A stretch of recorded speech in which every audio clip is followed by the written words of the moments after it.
Merhaba arkadaşlar. Bugün de sizlere yepyeni bir modelle karşınızdayız. Bugün sizlere Nubia 70 Ultra serisinin ekran değişiminin nasıl yapıldığını sizlere detaylı bir şekilde videomuzda göstereceğiz. Evet, Nubia V70 Ultra serisinin şu anda ekran değişim detaylarını izliyorsunuz.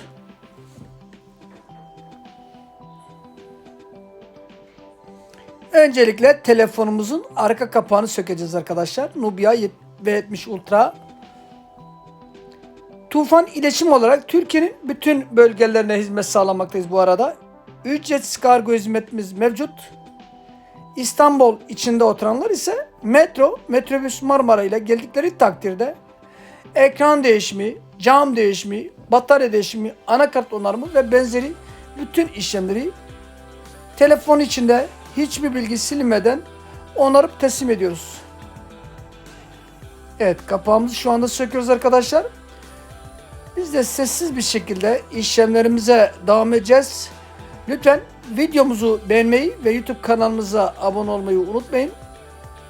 Ekran değişim detaylarını sizlere detaylı olarak videomuzda göstereceğiz arkadaşlar.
Evet arkadaşlar, videomuzun başında belirtmiştik. Ekran değişimi tabii ki bu cihazımızda sıvı teması kaynaklı bir onarım olacak.